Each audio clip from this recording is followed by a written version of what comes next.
जय Bhim. My name is Anjali Arondekar आणि मी मराठीमध्ये इंटरव्ह्यू देणार होती पण सोमनाथ मला म्हणाला इंग्लिशमध्ये बोलावं लागेल म्हणून let's begin. So before I tell you a little bit about my work, my most recent book, which is about sexuality and caste, I wanted to say a little bit about why I wrote this book, what my own intellectual journey is. As I said, I was born and brought up in Bombay, now Mumbai, in a devadasi samaj, which is known as the Gomantak Maratha Samaj, formerly also known as the Gomantak Kalavan Samaj. Now, what is important about this history of being raised and being born in a devadasi samaj was that this samaj was very unusual compared to many other devadasi samajas in India because it originated in Goa, Karnataka, and then Bombay. And what's interesting about this samaj was that unlike other devadasi samajas in southern India, etc., this samaj did not refuse its relationship to caste and sexuality. So I grew up in a community, for example, my grandmothers were devadasis. Devadasi, as of course most of you know, is a Sanskrit term that is often falsely interchangeable as sex worker, slave, deva, dasi. But it's also a term that incorporates multiple divisions of caste. So I grew up in this devadasi samaj, in which, unlike other devadasi samajas, we were never told to forget our history of sexuality. So, for example, many of your listeners may know who Asha Bhosle is, who Lata Mangeshkar who is, who Kishori Amonkar is, and the who's and who of Hindustani music. But very few of you would know that those singers and kalavans came from a Devadasi Samaj that was both Dalit, Bahujan, OBC, depending on where you looked. Now, this Samaj was founded in 1927 in Goa, 1929 in Bombay, became a charitable institution in 1936, and was very invested in uplift of the community through an embrace of education and reform. So if you see some relationship to Ambedkar, it's not obvious, but it was there because it's the 1930s and the 40s when Maharashtra is a hotbed of caste reform.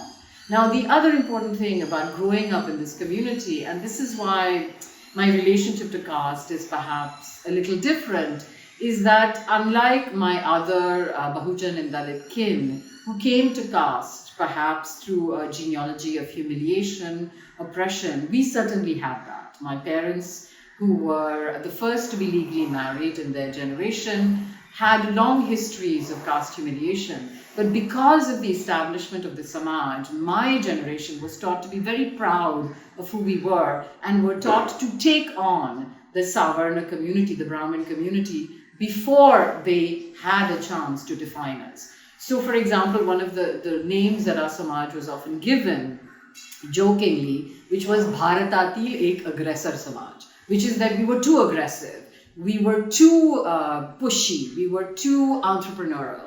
And oftentimes this became something that was not a story that even caste abolitionists wanted to tell, right? So I want to pause here a little bit because I'm telling you this long history of the Gomantak Maratha Samaj because it is a Samaj that people know about, whose members are very famous. Dayanand Bandodkar was the first chief minister of liberated Goa, the first lower caste person, but very few people in India know about him, from the left to the right. Now, the reason why this is interesting, and this is why I wanted to write a book about this, is because here's a community, here are people like me, we are everywhere, ikade tikade, as the Samaj Sudharak says, but yet our history has not been told. The only history that we are told is the one of fame and fortune, of Lata Mangeshkar, Asha Bhosle, the sanitized history where sexuality falls away. And what I wanted to think about is why is our history, which is so easily available. So the other important point about our Samaj is that the archives of the Samaj are available in Panaji, in Mumbai, and a small portion in Karnataka. So they wrote their own history. Again, this is also something we don't expect. The Samaj Sudharak, which started in 1929, was published every month and continues to this day, and is called the Goman Sharda.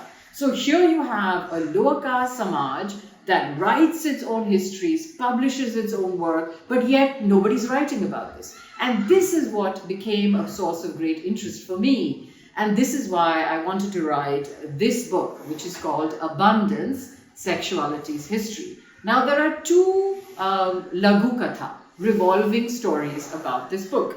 One is, here's a samage whose members are over 100,000 and more, and growing and recognizable. Not all successful, right? So remember, if there's Lata Mangeshkar, there are people like my mother, Anjali Arondekar, who was an ordinary woman, who was a labor organizer, who was defined by caste oppression and who could not escape it the way these famous people did. Right? So both of these stories are true. So part of what I wanted to think about is, why are people not writing this history?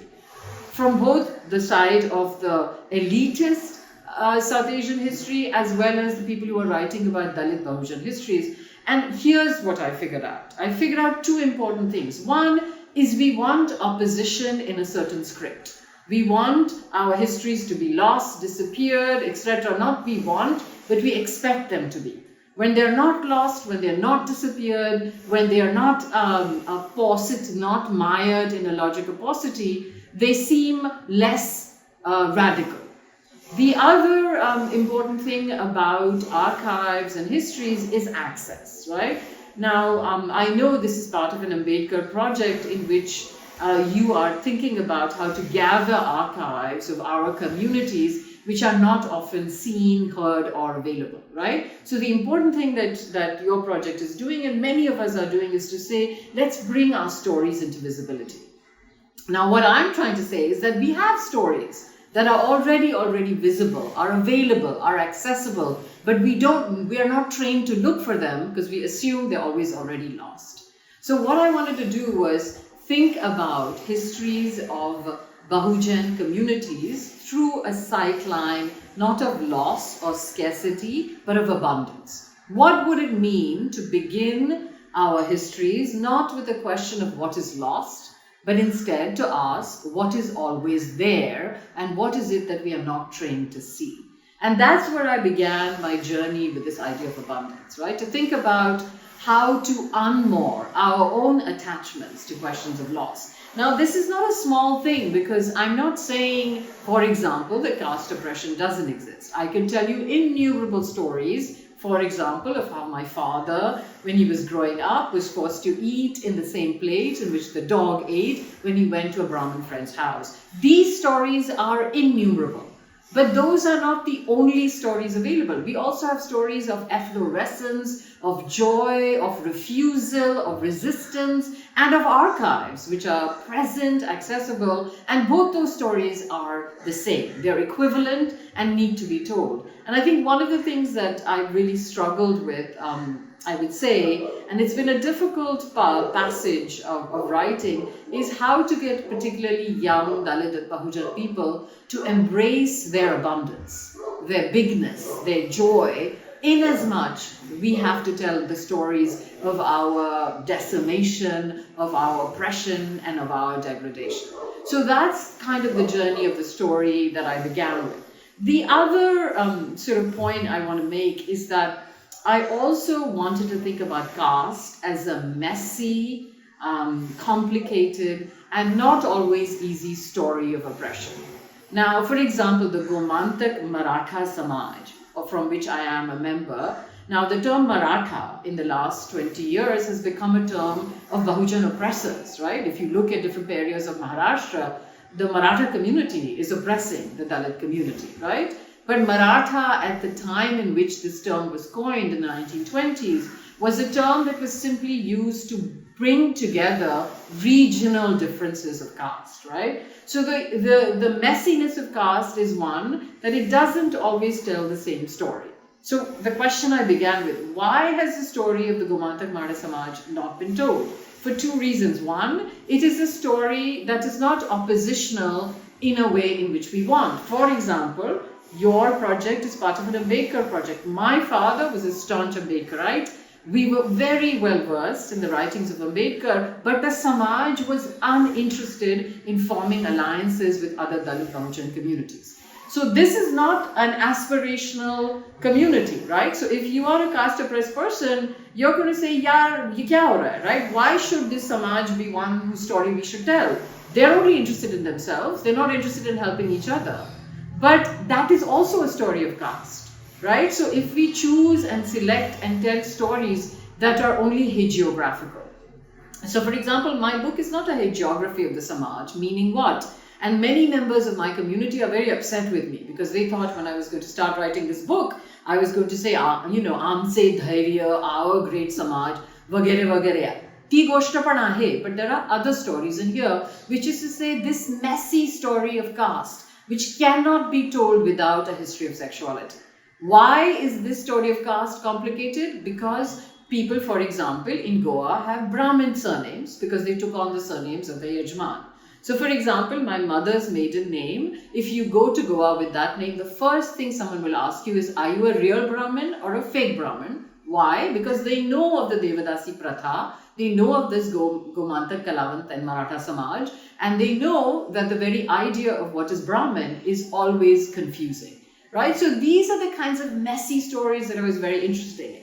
Another wonderful story to give you an example of would be when I was doing my research in Karnataka. So the Gomantak Maratha Samaj, as I said, was forged in Goa under the aegis of the Portuguese colonial empire. And by the 1920s and 30s, lots of members of the Samaj moved back and forth between Bombay and Panji. Now remember, Goa was not liberated till 1961, right? So much later than India. And in this back and forth, many folks also moved to small border areas like Hubli Dharwad, which is in Karnataka.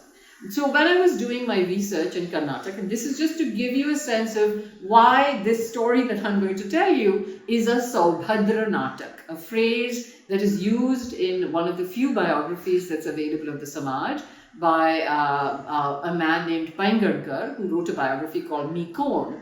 And the biography is basically a story about how we're going to con the Brahmins into giving us the things we need. So instead of creating resistance struggles in the conventional way, they staged scenes of resistance so that the Portuguese governor would come and say, what happened here? And they would say, look, the Brahmins attacked us. And then the governor would give them more rights and representation. And in fact, the first case filed against Brahmins in Goa was filed by our community members in 1921. Now, I'm telling you this story because the story in Karnataka is equally interesting.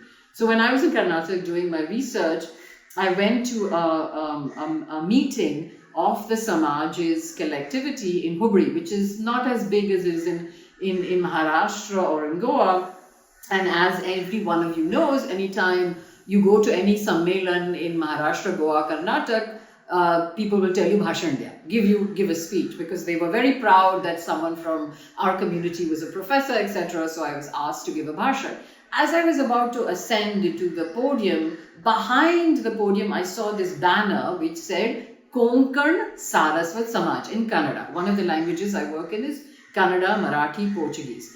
And I looked at the banner and I was a bit confused, and I turned to the chitnis, the secretary, and I said, yaar, go apan ami Saraswat nahi ho. We are not Brahmins. Why is this saying we are Konkan Saraswat Samaj? So the chitnis who was sitting next to an elder devadasi, Nirmalatai looked at me and said, Anjali, do you see what is next to the banner? And I was turned around and saw, and there was a figure of the goddess Saraswati. So she said to me in Kannada, and it is very funny in Kannada, but I will translate. She said, look, Anjali, we are followers of the goddess Saraswati. We are followers of knowledge. So as followers of Saraswati, we are Saraswats. So therefore, we are the Konkan Saraswat Samaj. So now your reaction when you hear that story would be like, Aila, they're trying to be Brahmins, right? They're aspirational Brahmins. But there is no interest in being Brahmins. What they're interested in doing is what I call murking the data stream of caste, right? So they are registered in Karnataka as the Konkan Saraswat Samaj. Now, 20, 50, 100 years from now, I'm a historian who works on 18th, 19th century, early 20th century South Asia. If you're looking at the archives and you see Konkan Saraswat Samaj, you're going to think this is a Brahmin Samaj. But this is not a Brahmin Samaj, right? So when I talked to the chitras, they said, yeah, basically they were doing it because they wanted to mess up the hegemony of Brahmins. They wanted to say that knowledge is not the ownership of Brahmins alone, it is also belongs to us. Now, these community experiences enormous caste humiliation in Hubri. This is not to say that by calling themselves Konkan Saraswat Samaj, they are suddenly getting privileges. They're not interested in the privileges of Brahmins, they're interested in dislodging the script of caste. To say that caste, which for us is about blood.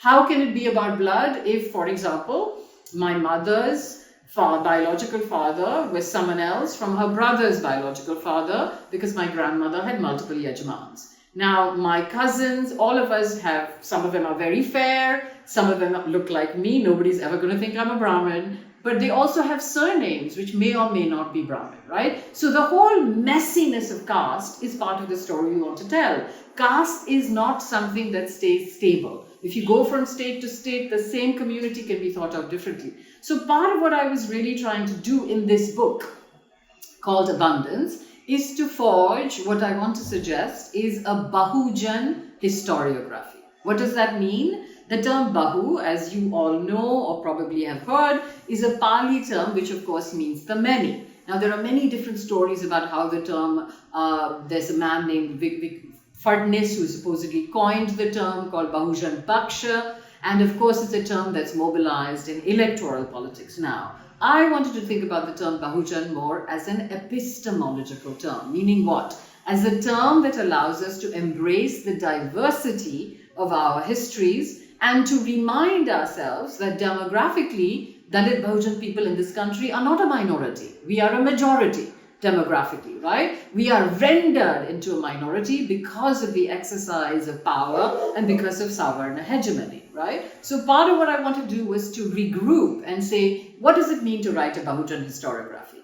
Not to get votes. Bahujan politics is a very different thing, and that's very messy, and we'll have to do a whole new interview about it. But Bahujan historiography is to say, how do we cull together the epistemological diversity of our stories, which is inherent in our biography. So if you ask me, tell me about yourself, I will say my biography is my epistemological training. What does that mean? My biography, my relationship to caste is not possible without a relationship to sexuality, and is not possible without bringing histories of sexuality, queer, trans representation with histories of caste. So one of the other mobilizing factors for me in writing this book was also to bring two conversations together that don't always talk to each other, right? The debates around Dalit, Bahujan, OBC are often segregated from questions of trans, queer, sexuality histories. Or if they're not segregated, the histories of sexuality and queerness are very urban, are focused in places like Bombay or Delhi or Calcutta, and rarely encompass vernacular histories. The archives that I'm working in are all in Marathi, Konkani, and Kannada. There are no archives in English. But I wrote the book in English